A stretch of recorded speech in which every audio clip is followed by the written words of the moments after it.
press conference yesterday, Clowney expressed his excitement and high expectations for himself, saying, quote, "With my potential and the way I play the game, if I can stay healthy, yeah, I shouldn't be far away from being Defensive Player of the Year." So, Shannon, on a scale of 1 to 10, how much impact will Clowney have on the Browns' defense? 5-ish. 5-ish? 5-ish. Okay. Not impressed? No. Skip, Clowney's going into his 7th season. Guys who have won their first Defensive Player of the Year going into 7 years or later in the last 20 years. Michael Strahan, Derrick Brooks, Jason Taylor, Charles Woodson, Troy Polamalu, and Terrell Suggs. All of those guys except Suggs are where, Skip? Do you envision Jadeveon Clowney being in that location? Maybe. Okay. I'm not writing it off. He said that now that he has Myles Garrett, someone that can draw the double teams, he should be just fine. Okay, he played alongside J.J. Watt. J.J. Watt won his Defensive Player of the Year in with Clowney, because he won one before Clowney got there. In 2014, J.J. Watt had 20 and a half sacks, Defensive Player of the Year. Clowney got hurt after 2 games. In 2015, J.J. Watt had 17 and a half sacks, Defensive Player of the Year. Jadeveon Clowney had 4 and a half sacks. When Watt got hurt in 16 and 17, Watt had 6 sacks, 9 and a half. In 2018, Watt had 16 and a half sacks, Clowney had 9. So, do you believe Myles Garrett at this current time is a better player than J.J. Watt was from 2014 to 2018? Absolutely not. J.J. Watt, many people were saying he's about to become the best defensive player in the history of the game because he had won 3 Defensive Player of the Year in a 4-year span. You talking about things like LT. I know how you regard LT. You covered LT. You watched him up close, terrorize everybody, in not just the NFL, especially in the NFC East. I agree. And if you couldn't block him, you couldn't represent the NFC in the Super Bowl. Okay. When I look at Jadeveon Clowney and says, I got somebody that's going to take the double teams, what do you think J.J. Watt was saying? Bro, J.J. had 20 and a half sacks and you had 4. I told you from the first day we started this show, September 6th of 2016, you're overrating J.J. Watt. I hear it, but I don't see it. I say the same thing about Jadeveon Clowney. I think you're overrating him. Okay. Based on, and Skip, there's a lot of caveats that he kept saying, if. His rookie year, he played 2 games, and then he got hurt last year. And he missed all of last year. Basically, but he had no sacks in the first day he played. Skip, I don't see it. I don't see it. There's no way no one can convince me that Myles Garrett currently is a better player than what J.J. Watt was at his apex. No way.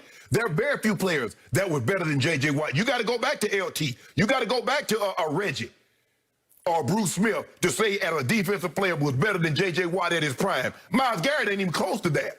Okay, but I do think Myles Garrett comes off the edge stronger than J.J. Watt does. And J.J. Watt's more of a tackle than an end to me, even though you can line him up. But that's what's so amazing, Skip. There's no D tackle has ever had a 20 sack. He did it twice with Jadeveon Clowney.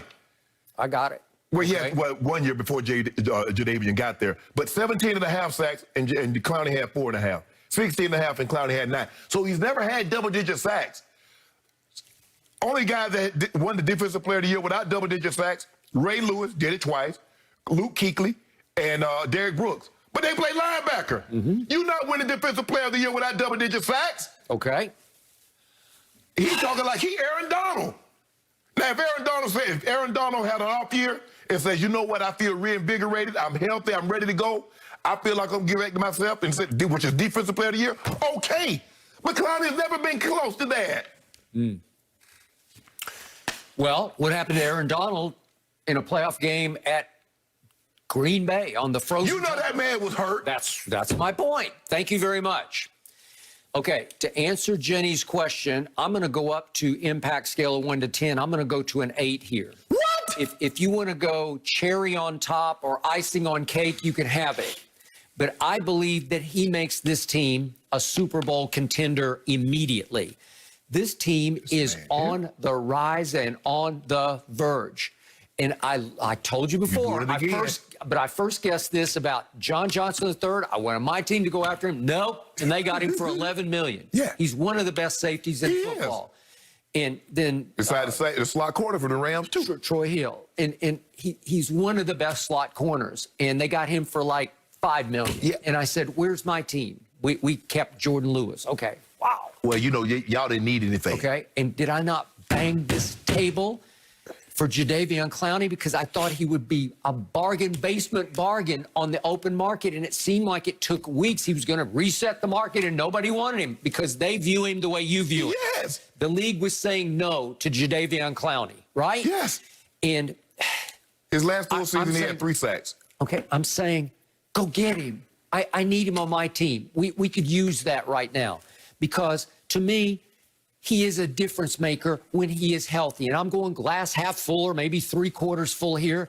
But as he said on his Zoom interview yesterday, the funny thing I tell people about my career is it started off slow because my first game I got hurt. His first game for the Houston Texans, he shattered his knee and ended up soon after needing that microfracture surgery, which, as you know, it is no good. It's hit or miss. It is career threatening. It's hit or miss. It is. And since then, he's never been quite right. And he said, I made 3 Pro Bowls. And it's funny because I ain't never really been all the way healthy. And I agree with that. So if you tell me he's never going to be all the way healthy from this point on, you got me on this. Because remember, Penny Hardaway said he had that surgery. He was never the same.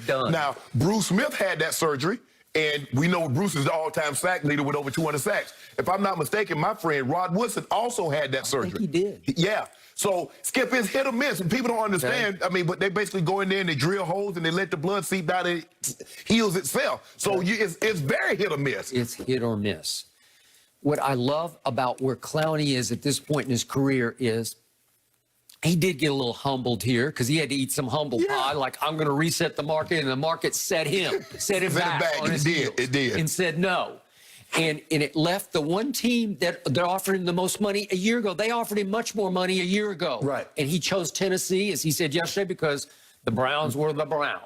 Right. And they were still losers in his eyes because it was a clown show of coaches and coordinators. And plus, Skip, he went with Vrabel. Vrabel was his position coach. He was his defensive coordinator. He had his best years with Mike Vrabel. Okay. So let's go back to something I know. Maybe I can get back onto that track, and then maybe I can reset the market. Okay. He has extreme ability. Oh, God. And he just turned 28 2 months ago. So you can't tell me he's too old or the tank is empty or whatever. It's just not. No. And if he refills that tank, and if they get him back on track, he can make a difference for this team because Andrew Berry, for him, I have great respect because he's building a powerhouse, man. Every move he makes, I sit back and say, way to go. Right. That's good. That's good. That offense, as you know, it's loaded. Yeah. I mean, I thought Baker came of age. You're not sure about that. Let's start with that offensive line. Okay, the offensive line is number 1. And Odell is still there, and they keep talking about we're going to figure out how to get Odell back in the middle of this offense. Odell need to walk. Y'all need to move on. Skip, it ain't work. I wish they would, but the point is he's still there and Jarvis is still there, and they got 3 good not one, they got 3 tight ends. And they don't have 1 running back. They got 2 really good ones who do very different things, but they can hurt you in so many ways. Yes. That's an offense. And this defense, when you added the safety and the slot corner, and they still got Grant Delpit, and they still got Greedy Williams and Denzel. Denzel Ward. But they got a nice team. And they had Tack McKinley to rush the passer also, be in the rotation. And Malik Jackson, I know he's kind of on the back end of his career, but to put him in the middle of that line, I think it's a really good football team. On paper right now, that's the best team in that division. I told you I need to see what the Ravens do in the draft because they have been relentlessly successful on draft day and night. The Ravens are the Ravens. Okay, well, that's why they are. And Ozzie still has a big hand in the Ravens. He does. And he has as great an eye for talent as anybody I have ever seen in this league. He is extraordinary at how he's been able to draft. See Lamar Jackson. I mean, who saw that coming? Yeah. I didn't. I mean, he drafted 3 players that's top 100 of all time: Jonathan Ogden, Ed Reed, Ray Lewis. He got Suggs, the Defensive Player of the Year, that's going to be a Hall of Famer. Yep. You've mentioned Lamar Jackson. Okay, so I want to see, because this draft is deep in receivers. There are a bunch of good ones outside the top 10-ish or so. I'll pitch. You can just keep going, and they're just everywhere. They're all over the place. So I want to see what the Ravens do. Do they go up for a receiver? Do they let a receiver fall? Then I just need to see the smoke clear and see what the Well, they're definitely going to have to go up, Skip. There's not going to be that quality. Not with Skip. They're down in the 20s. It's hard to get now. Look, we've seen teams get great receivers. Randy Moss, Justin Jefferson. We've seen teams get, but it's hard when you start getting into the 20s. I don't know. DK Metcalf. I don't know if you're going to be able to get. Okay, why did DK Metcalf fall? Because he dropped some balls. He dropped some balls, yeah. And maybe he looked a little stiff to people, like he's just too ripped, you know, like he's carrying too much muscle. Yeah. But can he play? Yeah. So can you get him in the second round? Yep, you can. So Andrew Berry sums it up. He said, we're talking about Clowney, we love his relentless style of play. Yeah. He's one of the more disruptive players in the game. The run. True and true. Yes. True and true. Yes. But he has to be healthy. He had what I call minor surgery, knee surgery. He had a meniscus scoped last year. That's what cost him the back half. He says he is 100% healthy. Now we find out. But I just love